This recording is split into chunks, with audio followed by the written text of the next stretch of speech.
but there's one that's a little bit bigger over there that took me about 3 months to do.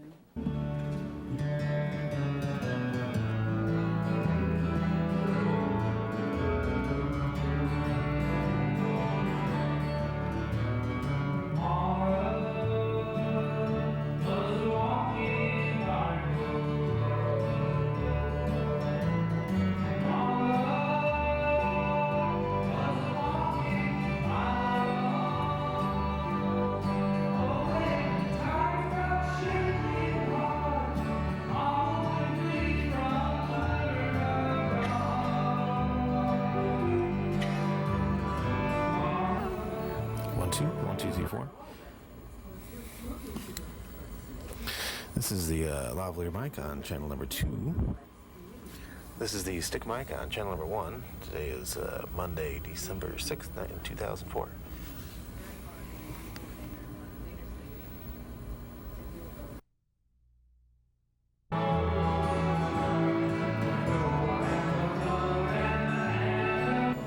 One, two, three, four. All right, this is the older camera. The BVP-7. This is the lavalier mic on channel number 2. And this is the stick mic on channel number 1. Today is Monday, December 6, 2004.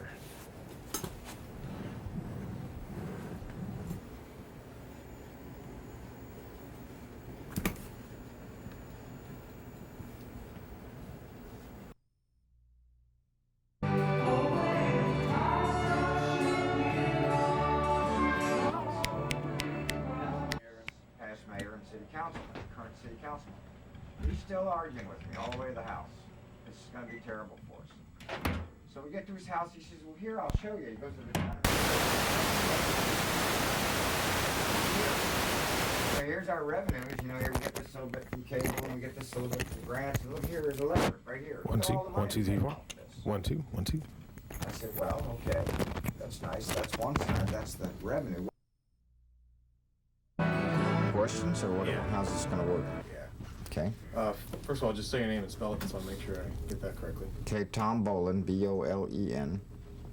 Yeah, and tell me your official title. My official title is I'm the Public Services Director for Northwest Arctic Borough. And Public Services is kind of a catch-all department. We do, we work in the areas of public safety. We also work in the areas of public works, and then we also are involved in some capital project type issues, which is why I'm involved in Kivalina Relocation. So, in a nutshell, kind of explain the history of this relocation project. Well, the community's been talking about it for a very long time. They tell me in excess of 30 years people have been talking about relocating the community of Kivalina. Obviously, when you put yourself on a little narrow barrier island like Kivalina is on, and your population grows and you need to add new things to your community, eventually you run out of space. And so that's one of the things that's causing a need for Kivalina to relocate. But the real urgent need kind of takes place in two other categories. One is the threat from the natural elements. We're right here on the Chukchi Sea. There's erosion taking place annually. In October we just had a high water event that overtopped the beach shoulder. And there's a real threat that this community could be inundated by 3 to 4 feet of water during a very severe storm. As a result of that threat being there, what you'll find is that the federal and state governments have hesitated and in fact in some cases are prohibited from providing funding for certain types of improvements in this community just because of its elevation and the threat of inundation. And so in Kivalina's quest to become a more modern community, for example, and have piped water and sewer, they can't get any of the funding that's required to actually put those types of systems in place. Number one, because there's not really space to have that kind of a system. But number two, the dollars just are not eligible to be spent on that because of its physical location. So there's really a combination of things that are driving the issue of Kivalina relocation, but some of them are clearly more urgent than others. Just make sure everything's still working on camera here. So the community's been talking about relocating for quite a long time. About 10 years ago, the Corps of Engineers initially got involved in some study activities to look at the issue of relocation. Under an agreement that's called Planning Assistance to States, referred to as the PAS agreement, the Corps of Engineers partnered with the Northwest Arctic Borough, the City of Kivalina, and the Kivalina IRA, the tribal government, to further investigate, the potential for relocation, and actually to plan and design, or do preliminary design at least, for how relocation would take place. The initial attempt at trying to identify a site to relocate to initially focused on trying to find an area that was a little higher terrain than where the town is currently located now. And of course there are a lot of other considerations. Proximity to subsistence resources was clearly a big issue for the community. So a site was chosen back here on the Wollick River because of its terrain and its proximity to subsistence resources. But what was ultimately determined through soil work was that site was underlain by extremely ice-rich soils, which meant that it was going to be extremely costly to try to develop that as an actual town site. So that site was abandoned, and several years of the process, kind of became water under the bridge. So a second site was chosen, which was a little closer to the ocean. But the problem that developed with that site was that although it didn't have ice-rich soils, it was low-lying. And now there was a requirement to build the elevation of the pad for the town to sit on up high enough to get above the predicted flood levels. And that produced a design which had an 80-acre town site being developed by placing 12 feet of gravel fill out on the marshy ground over at this site. The cost projections for building a 80-acre gravel pad 12 feet thick frightened everyone. Hundreds of millions of dollars just to build the gravel pad, and that didn't include actually moving any structures or building any new infrastructure. So the problem with that site now has become exorbitant cost. Is it a possibility that could ever happen? And many people, myself included, believe that no, there's not a possibility that can happen. It's just too much money, that we're not going to be able to find a way to fund that.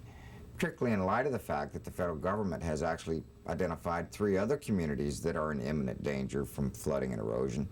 So it's not like we're the only one trying to find this money. There are a number of other communities trying to find the same kind of money. Is that in Alaska? In Alaska. Shishmaref is clearly one that you're probably familiar with, another example where they've got a very severe erosion problem. Further to the south, a little village called Nutak is another one that has some critical problems and needs to relocate. So we're not the only people trying to do this, and so we need to be doing it in the most cost-effective way we can possibly plan in order to be sure that we're going to be able to get funded and actually achieve something. So after, as Kivalina Planning Committee Chairperson Enoch Adams so deftly put it last summer at the congressional hearings in Anchorage, we're in the 7th year of our 5-year study. We've seen progress over the past few years kind of slow and drag on this issue for a number of reasons, and now the Northwest Arctic Borough is trying to step in and take a little bit larger role and see what we can do to speed the process up. Clearly this last fall storm that we had with the overtopping of the beach has opened everyone's eyes to the real threat that's here in Kivalina. And we feel an urgent need to kind of press forward and find ways to streamline the process, appeal to the federal government for exclusions from certain regulations, ask for waivers of certain requirements that sometimes federal funding comes with, to try to speed this process along and get Kivalina, actually started in their relocation process. The borough believes that relocation is a process that realistically will probably take 10 to 20 years. The original concept for this project was that it would be planned, that it would start some magic day in 2006, and on a magic day in 2009 it would be all done. We currently don't feel that that's a realistic approach to relocating a community. So our approach that we're trying to gain consensus for is to actually find the funding to build access off of this island, permanent road and bridge structure off the island over onto the mainland to a new site. Build a power line along that route. Now we've got power to a new site. Once we have power to a new site, there will be some movement from Kivalina to the new location, I'm confident. There are people who are ready and willing to move the minute that the opportunity becomes available. But clearly, you don't relocate power generation facilities, tank farms, new school building, major pieces of infrastructure don't pick up and move overnight. Typically, their funding cycles for construction of a new school, for example, could be 5 to 7 years, maybe longer. Construction of a new airport might be 5, 7, 10 years out. So our vision has both sites being occupied simultaneously, with some movement taking place gradually over time as funding allows, as willpower and desire provides, and that at some point substantially most or all of the community will be in the new location, and then this current site will really become a summer campground, summer subsistence activity campsite. But that excuse me, but that it's unrealistic to think that all of this important stuff is going to move in a short period of time. It's just not likely to happen. Now, the road and the bridge concept solves one of our other major problems, which is the threat of storm inundation. If you've got a road and a bridge off the island, you've got an evacuation route. So if a storm starts to occur, everybody gets out and goes across the bridge and gets onto the mainland and gets up to higher ground. Currently, that doesn't exist in Kivalina. If you have a storm event here that produces the type of high water that we're worried about, the wind is blowing so hard no airplanes can land and no boats can be launched, which means you're here at Kivalina for the duration of whatever happens. You're not going anywhere. The only potential access out of here would be by helicopter.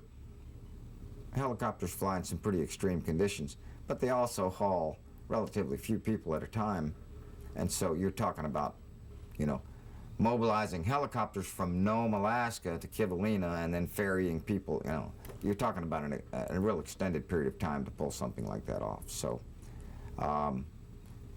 so a permanent road would give you that evacuation route. It would also foster relocation to the new town site over a period of time, and that's kind of the concept that we're after.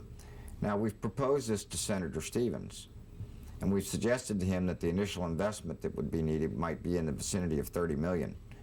Now, he likes that a whole lot better than the $400 million price tag that he heard, earlier this year with regard to what it would take to build this 12-acre, 12-foot thick, 80-acre gravel pad over here at the last site that was chosen. So we think that may be a cost-effective way to get this project up and moving, is to just get the initial squirt of money to build the access, create the opportunity for relocation. We'll see probably some program dollars that will be available to do certain things in the new community right away. Other program dollars might take 2, 3, 5, 7, 10 years to actually acquire to do certain things. But that both sites could be inhabited simultaneously for a period of time. It will be necessary, however, based on what we saw from this last fall storm, to find some way to take some interim protective precautions, some type of structure, at least down on this end of town where the school building sits, was the area that was most severely eroded during the last storm. We're going to need to see something take place there, some sort of temporary erosion control, some sort of temporary seawall, something to protect the infrastructure on this end of town, because clearly it'll be minimum 5 years for a new school to be built at a new site, minimum. So we're looking at 5 storm seasons of potential damage in the meantime, and we're just going to have to do something to try to protect ourselves in the meantime. So I saw some of the video, some of the home video that they shot here. We're going to be able to utilize some of that. Now, what you're telling me earlier was that, the storm this fall, that was bad. Mhm. There was a number of, it could be a lot worse. Could be worse. So talk about, what would be, if you actually got hit with a big storm, what would happen? Well, the real problem for folks in Kivalina, if they had a very, very intense big storm, would be the following. Right now, what you're seeing, or the storm that we just had in October, you saw heavy wave action hitting the beach, and then the run-up of the water as it runs up the slope of the beach and dissipates its energy, basically becomes a thin layer of water several inches thick. You know how you've seen at any beach where you've seen waves run up on the beach. As it loses energy, it just becomes kind of a sheet of water at the top end of the beach. And that was spilling over the crest of the beach in certain locations during this last storm, running down into the streets of town and puddling in low-lying areas. But in the 100-year storm event, as penciled out by the Corps of Engineers, who collected all of the available data and tried to project what the 100-year storm event would be, we're looking at all of Kivalina being covered by 3 to 4 feet of water, which now means you don't have a sheet of water running into town. You have actual wave energy impacting structures. We're really talking about massive devastation. Is what we're talking about in that type of a storm event. So that's the worst case scenario that we're all worried about, is that type of overtopping of the beach shoulder and having actual wave energy impacting structures and washing stuff away. If that happens, right now there isn't much of a plan. Well, the plan is to be in this school building because it's the strongest, highest structure in town, and that would be your only recourse, other than getting in a boat and hoping that you didn't turn over and drown somewhere. That would be your only recourse. Hi. Well, is there anything else that you'd want to add? Not unless you have another question. No, I think that that's pretty much covered where things came from and where we want to see things going. Yeah, I'm happy with that. good. Thank you for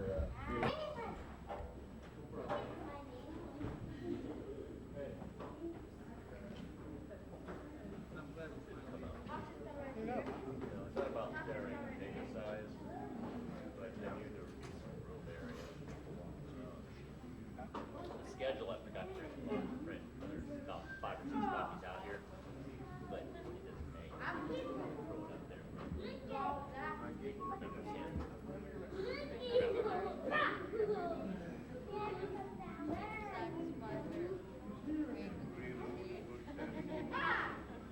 Go ahead and start, please.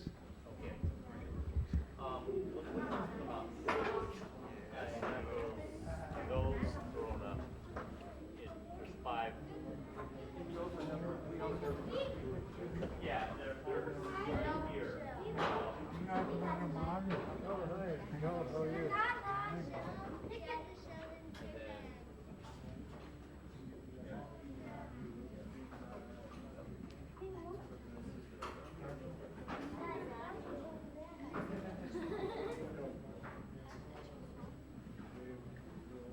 Need me to grab a chair.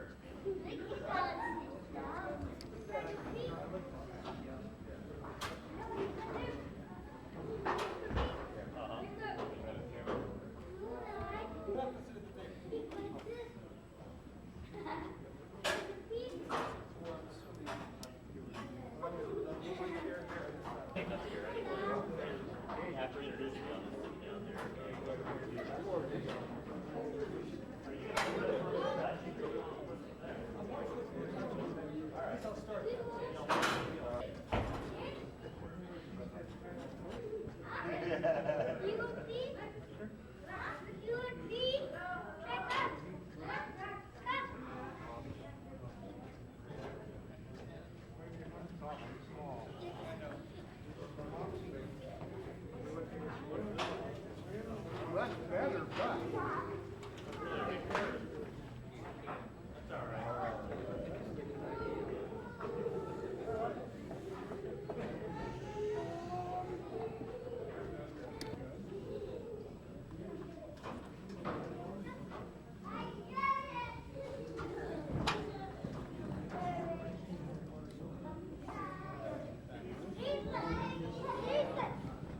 Put the sights down and then hopefully pass them out.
with the Army Corps of Engineers. This is phase 2. Phase 3, I think. Phase 3? Yep. This is phase 3 of the study that they want to do for our relocation effort. And they should be done hopefully by March This phase. for this phase. And what they want to do in this meeting is they want to put all your concerns about how we want to design our community when we relocate. And although the site has not been finalized, there's a lot of other stuff that they need to discuss first before we finalize the site selection. When you listen to John Isaacs, you'll hear what kind of things he needs from the community, from you guys. So if you have any questions and any concerns that you think about that need to be discussed about the design of the community, you need to let them know in this meeting before we make the final selection for the community. And before we do that, there's several people here that we need to introduce. Mayor Ron Schaefer from the borough, Tom Bolen, and Walter Porter. And we got Charlie Gregg from NANA here. Mike Wolski, I'm with Trick Nyman Hayes. Mike Wolski. Did I miss anybody? I think you got it. I think we got.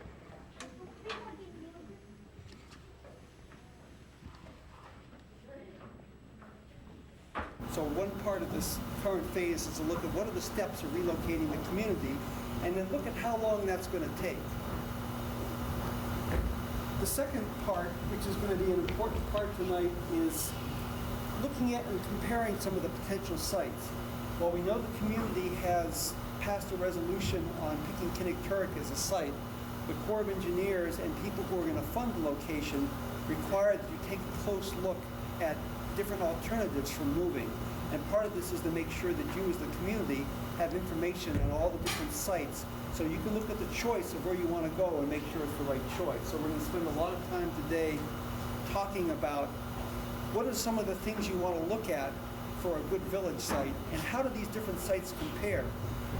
We really need the knowledge of the people of Kivalina, what they know about wind. What do you know about climate?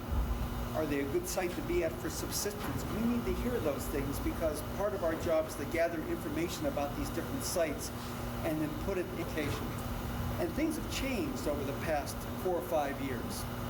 Erosion has increased to there now. So part of this is to give you information to make a choice on what is a good site. This has to be the community's decision. You have to live with it, you have to plan for it, you have knowledge that's important to it. It's not something that planners and engineers and people who let you get your guidance, get your ideas, and show you what information we've gathered. Potential considerations and potential costs for locating water, sewer, airport, solid waste at each one of those sites. And that'll also help you make a decision about the sites. You know, we'll explain there's still more information that we're going to need before I think you can make a good choice about this. You might have heard from people from the Kivalina Relocation Planning Committee that we had an agency meeting in Anchorage at the end of October that may have a role in relocation. That role may be coming up with funds for the relocation. They may have permits that are required. Maybe they might do some of the design of the facilities, like Department of Transportation and public facilities. So we wanted to pull those because of the erosion and the problems Kivalina is facing, and getting them familiar with that. And then we also wanted to talk about these phases in the schedule and see if what we came up with was right, was it accurate, what should we be thinking about in terms of over, and then had quite a bit of discussion afterwards. And a couple of things came out of that discussion. One is there's not a single federal or state agency that really knows how to do this or feels that they have the skills and the experience to do this. And that was kind of interesting to hear. The second thing is, if we follow all the existing programs and all the permits and all the requirements the way they would normally do it, it's going to mean for a very long relocation schedule. You're going to see when we talk about the relocation schedule, if you go by all the rules and regulations, it could take 10 years to move the community. And so part of the message from that meeting is we have to think about some other ways to make the schedule go more quickly. A third thing that came out, funds or federal permits involved, you have to do either an environmental assessment or an environmental impact statement. That could be getting your permits to move the community and for the environmental assessment. Once you get your permits, once you've done your environmental assessment, all your funding is in place, then you're ready to start construction. In construction, there's 3 phases. One is site preparation. So you go in, you get your site ready, your gravel's down, your roads are in, then you're ready to start either facility relocation or construction. Sled, use a bulldozer, or you can pull them across when things are frozen to a new site. So we have to figure out what facilities can you move. Others are going to have to be built. You're not going to be able to move all the houses. You're not going to be able to move many of your commercial and office facilities. So some of those are going to need new construction. Ready to have people move in and start up a new community. And one of the things we're putting in housing, can you have a road connection where people can be traveling back and forth to get into a new community? It's quick about how much time each one of these is going to take. Regulations of permits program. What we did is we laid out all the different stages that would go in back to the information back to the projects. Things during the planning process, we wanted for training and part of a construction plan. We do a phased construction plan where we have some contract crews doing some work. We have as much local labor as possible doing work. Labor, not repairing. Came into play in construction, which is a while out still. What this means is that we have a phased construction plan over about 3 to 4 years. That includes building roads, building a barge landing, building road access to skiffs, wherever it's going, building a foundation for formerly construction design practices that we can shrink down 5 years. We have a 10-year construction from start. Why is this going to be here out in the audience? I'd also look at this and go, on time. Or some of the other agencies, under their current regulation reasons, we met with those agencies. We said, is this right? And they said, yeah, that's right. In fact, that might even be effective. Funding avenues to have this. A lot of people to do some thinking about how is there a different way to do this. Things are going to have to happen to protect the community where you can't wait.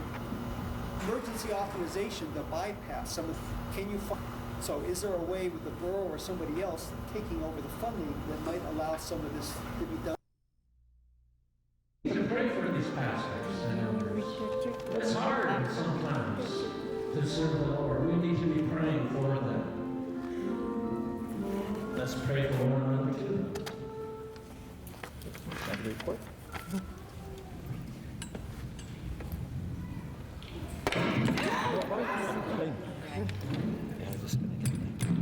Cool. We woke everybody up. Okay.